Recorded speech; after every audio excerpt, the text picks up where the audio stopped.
Good afternoon. I am here not in advocacy for any particular candidate. So let's make that clear right now. My concern is about a brewing constitutional crisis.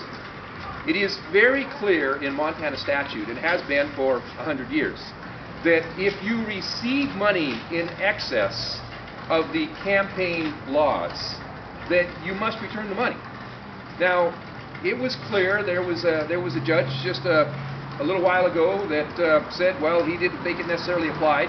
But as soon as the judge actually suggested that, the commissioner of political practices sent a letter to every candidate and said, don't take the money, you'll be putting yourself in jeopardy. Well, I'm not concerned about a candidate's jeopardy. They're on their own. You know, the violation of the law would oppose a 3 times damages, which means the candidate would have to pay $1.5 million penalty. Now that'd be all right. We got about $500 million in the bank, and now we have about $501,500,000 in the bank. That's okay. The problem is this, and here's the legal jeopardy.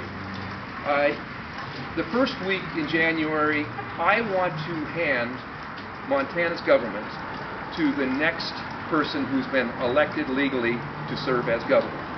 The problem that we have is the law says that if you violate these campaign limits, then you are not eligible to be the governor, not eligible to serve in that seat.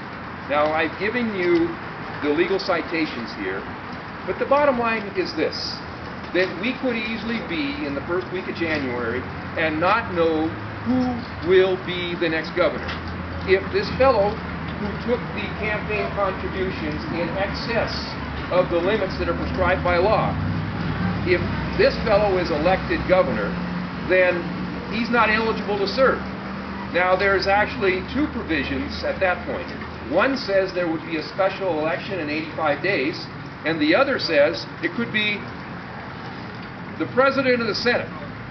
Now, I don't think there's anybody in Montana who would want the chief of the clown show to be the governor of the state of Montana. And we haven't any idea what might happen in that Senate. Many of you recall, or have read in the history books, I guess. If you recall it, then you've been taking care of yourself.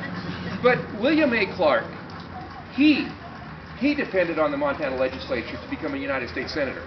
And he openly bribed with $10,000 in order to be the one who was sent to Washington, D.C. He was sent back home because they said, you can't openly bribe anybody just to become a U.S. Senator. But can you imagine what might happen in the state Senate, where you've got just a dozen or 2 dozen votes required for you to become the next governor? I don't think anybody in Montana wants to be in the situation where we get to the first week in January and you have the current governor of the state of Montana trying to hand the reins of government to the next governor, not knowing whether there's going to be a special election, whether it will be the president of the Senate, who's not been determined yet. Nobody wants to put ourselves in that position. So, listen, and again, I'm not here in advocacy of any candidate.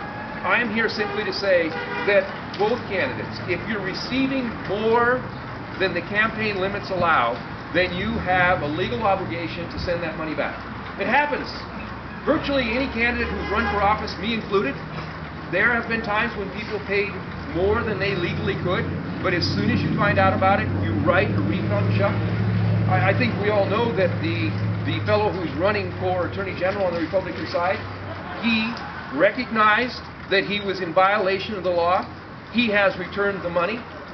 And so there is a clear precedent set. And the reason we're discussing this in Cascade County, because in 1940, Cascade County elected a man who violated the terms of these laws and was removed from office, and it was upheld by the Montana Supreme Court. There is a legal precedent here, and we are now in the throes of potential constitutional crisis.